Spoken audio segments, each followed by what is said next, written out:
आपके साथ मैं हूं श्वेता एस त्रिपाठी और आप देख रहे हैं इंडिया की आवाज। उत्तर प्रदेश की बिगड़ती कानून व्यवस्था को लेकर लखनऊ से लेकर दिल्ली तक बवाल मच गया है। आए दिन बलात्कार की बढ़ती घटनाओं के बाद प्रदेश में महिलाओं की सुरक्षा को लेकर सवाल जरूर खड़े हो रहे हैं। पुलिस पर मामले को दबाने के आरोप लग रहे हैं, तो वहीं कार्रवाई में लापरवाही और देरी को लेकर सरकार कटघरे में है। आधी आबादी पर जुल्म का ये सिलसिला देश के दूसरे राज्यों में भी थमने का नाम नहीं ले रहा है। मध्य प्रदेश से लेकर दिल्ली से लेकर देश के दूसरे कोनों तक बलात्कार की बढ़ती वारदातों को लेकर आधी आबादी में जबरदस्त गुस्सा है। महिलाएं पूछ रही हैं कि देश की आधी आबादी होने के बावजूद वो महफूज क्यों नहीं है।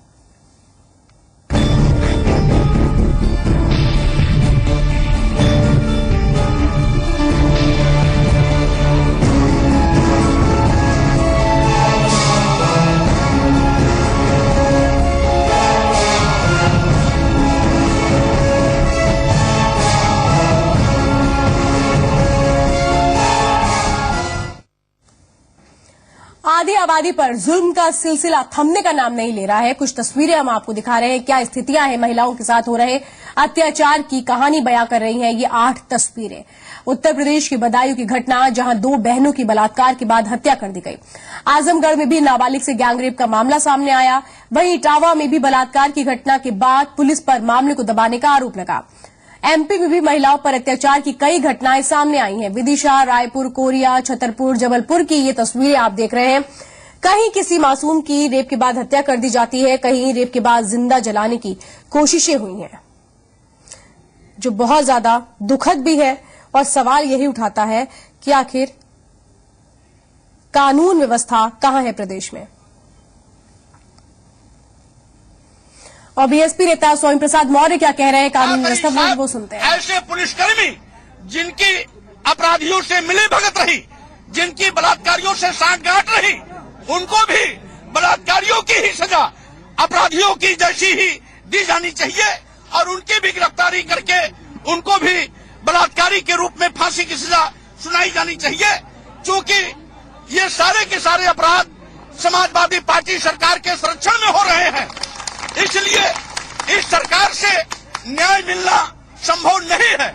इसीलिए पीड़ित परिवार के लोगों ने सीबीआई जांच की मांग की है और हम भी इस बात की पुरजोर तरीके से हम वकालत करते हैं और इस पर हम गंभीरतापूर्वक केंद्र सरकार को विचार करने के लिए आग्रह करते हैं कि इस पूरे प्रकरण की सीबीआई जांच होनी चाहिए, जिससे कि सारे के सारे दोषी जो सपा सरकार के संरक्षण में अभी भी अपने को बचाने का प्रयास कर रहे हैं और ऐसे पुलिसकर्मी जिनकी बलात्कारियों से सांठगांठ रही है, बलात्कारियों के साथ साथ वो भी इसके सजा के दोषी हो और ये जो प्रावधानिक व्यवस्था है उसके तहत उनको भी कड़ी से कड़ी सजा दी जानी चाहिए। मुखिया अखिलेश यादव ने आज कानपुर में कहा है, एक तरफ नेताजी बयान भी देते हैं कि अगर किसी से बलात्कार हो जाए तो गलती उसे क्षमा कर देना चाहिए, तो लगता है कि इस गवर्नमेंट में आपको कि नहीं।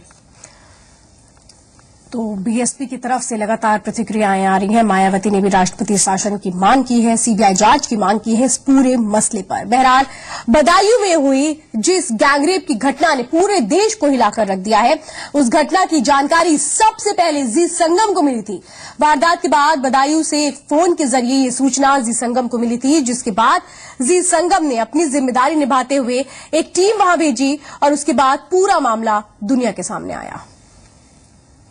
जी संगम ने निभाई अपनी जिम्मेदारी, सबसे पहले उठाई आवाज।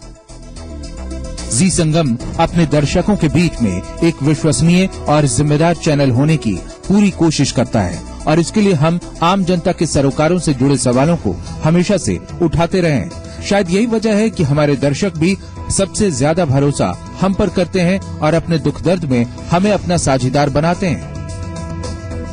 तारीख 28 मई, दिन बुधवार, वक्त सुबह 8:10। जी संगम की असाइनमेंट टीम हमेशा की तरह अपने काम में लगी थी कि अचानक एक फोन कॉल आई। ये फोन हमारे नंबर 012025999902 पर की गई थी। फोन करने वाला शख्स बदायूं से बात कर रहा था। उस शख्स ने हमें बदायूं में हुई इस घटना के बारे में जानकारी दी। जी संगम के असाइनमेंट पर काम कर रहे कुमार शशिवर्धन ने फोन पर बात की।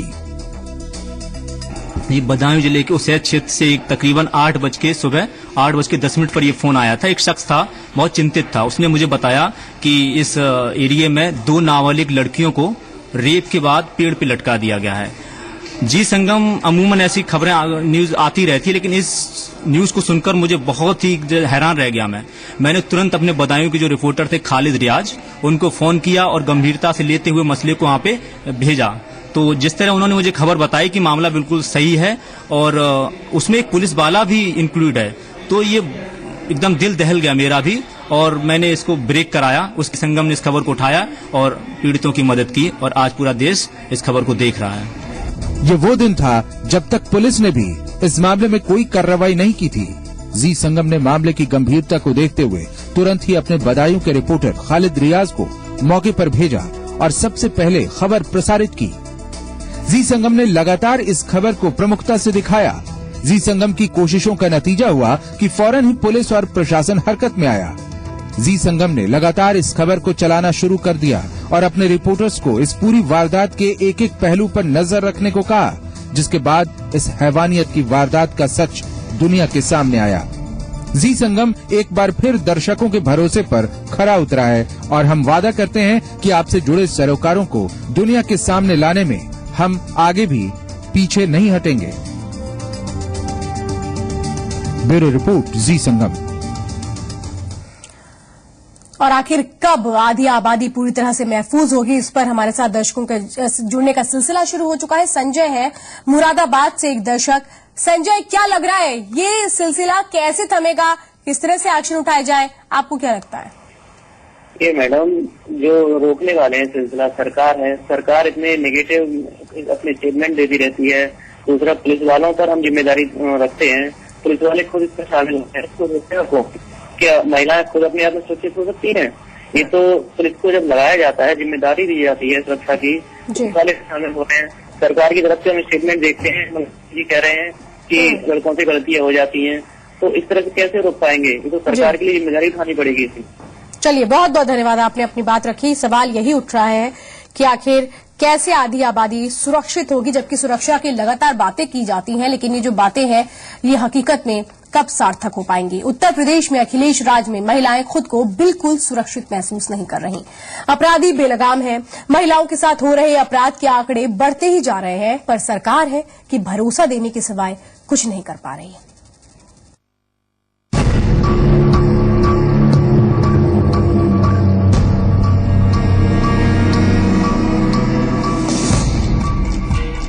उत्तर प्रदेश में सत्ता की तस्वीर भले ही बदल जाए, लेकिन सत्ता में बैठे लोग प्रदेश की तकदीर बदलने नहीं देते। इसी तरह उत्तर प्रदेश को उत्तम प्रदेश बनाने का दावा कर अखिलेश यादव ने यूपी की बागडोर अपने हाथों में ली, लेकिन महज बातों से हालात नहीं बदले जाते।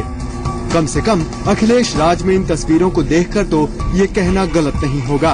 कहीं 2 बच्चियों का गैंग रेप कर उनकी हत्या कर दी गई, कहीं किसी नाबालिग की इज्जत तार तार कर नदी किनारे मरने के लिए फेंक दिया गया, तो कहीं रेप के मामले में कार्रवाई पर खाकी पर ही सवाल उठ गए। यही हकीकत है उत्तर प्रदेश में कानून व्यवस्था की, जहां खुद खाकी पर ही लापरवाही के आरोप लगते रहे हैं। ऐसे में प्रदेश में आधी आबादी के सुरक्षा की गारंटी कौन दे? 15 मार्च 2012 को अखिलेश यादव ने प्रदेश की कमान संभाली थी। पहला वादा यही किया था कि राज्य में जुर्म की तस्वीर बदल कर रख देंगे। तस्वीर सच में बदली या फिर अच्छी होने की बजाय और बुरी हो गई, ये तो सूबे के लोग ज्यादा अच्छी तरह बता सकते हैं। आम आदमी सुरक्षित नहीं है, लड़कियां सुरक्षित नहीं है, महिलाएं सुरक्षित नहीं है, कहीं कानून व्यवस्था जैसी चीज दिखाई नहीं हो रही है। यूपी की कानून व्यवस्था जो है वो बिल्कुल ठप है, और इसमें सबसे बड़ा हाथ यहाँ की समाजवादी पार्टी की सरकार का है, क्योंकि अखिलेश यादव जो यहाँ के मुख्यमंत्री हैं। उत्तर प्रदेश में इस समय कानून व्यवस्था नाम की कोई चीज ही नहीं है। यहाँ की सरकार जो है व्यवस्था के नाम पे पंगु हो गई है। महिलाओं के साथ बलात्कार हो रहा है, प्रशासन कोई कार्रवाई नहीं कर पा रहा है, व्यापारी लूट जा रहे हैं, उन पे कोई कार्रवाई नहीं हो पा रही है।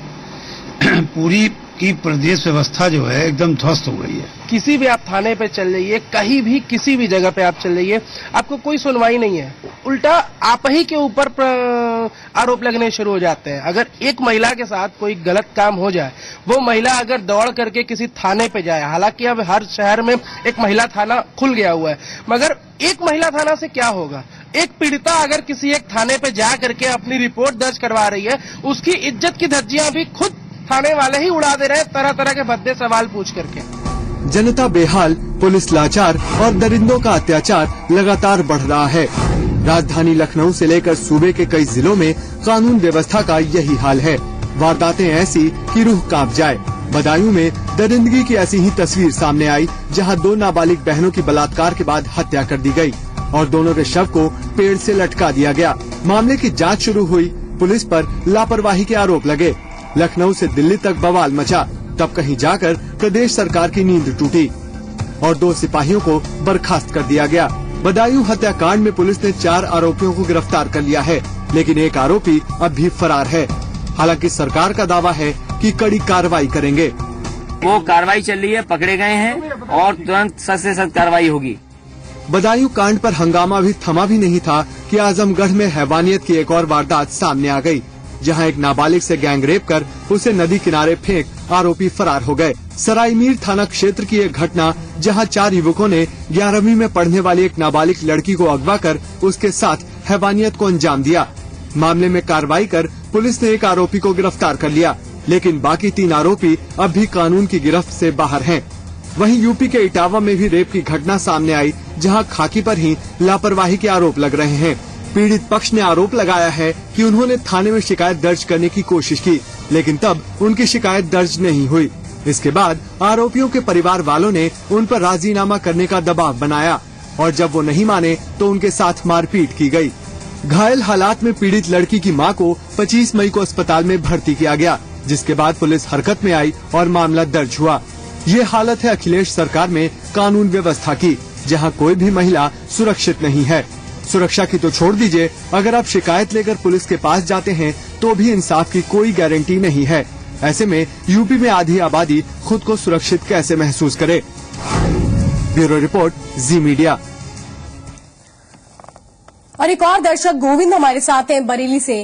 गोविंद, क्या लग रहा है, आखिर कौन है जिम्मेदार और किस तरीके से उठाए जाए कदम?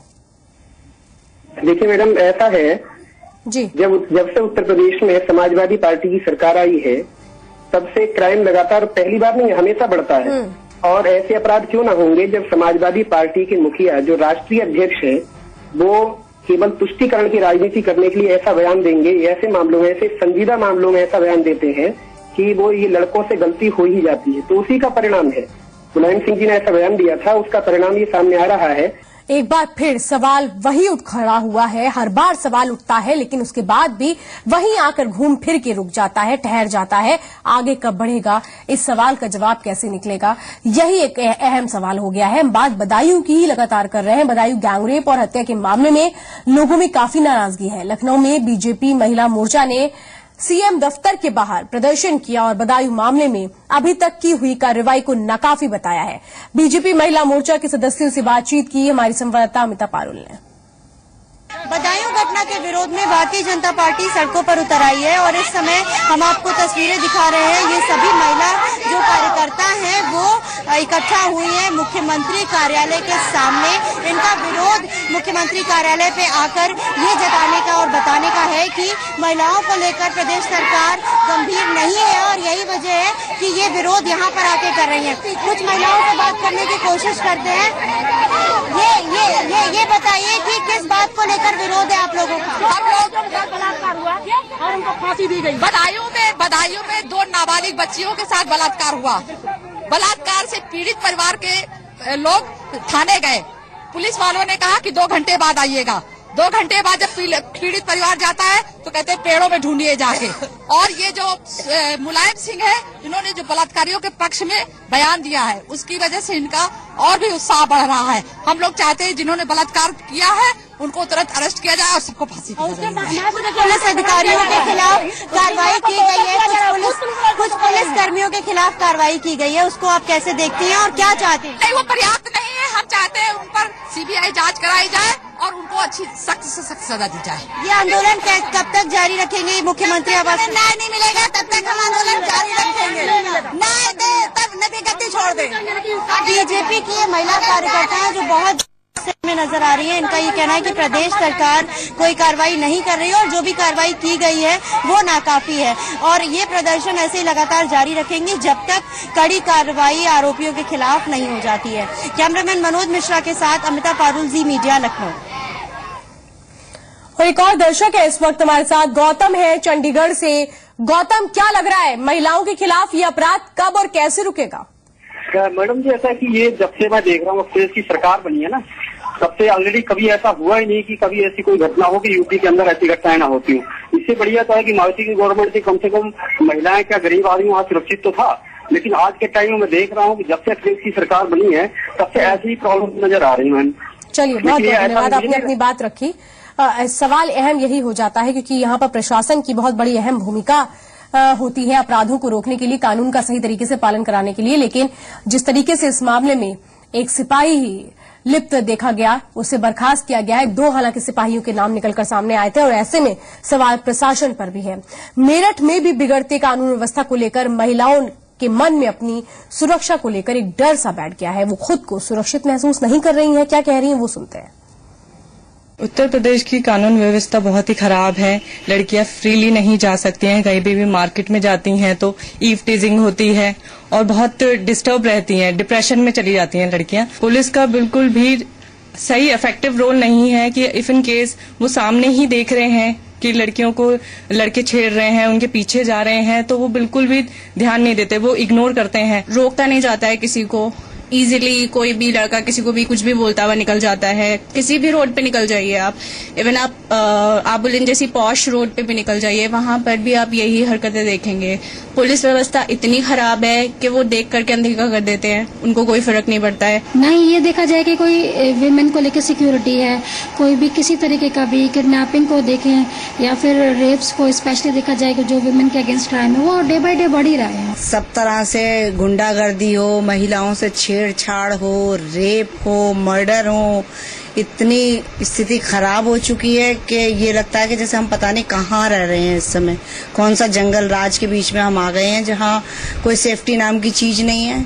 अगर मेरठ में क्या किसी भी शहर में हम 7 बजे से के बाद निकलने से बाद डरते हैं कि कहीं हमें खतरा तो नहीं है। हम पहले ही सुनसान रोड देख के हम फ्री नहीं रहते, कभी भी फ्री नहीं रहते कि हाँ हम जा सकते हैं।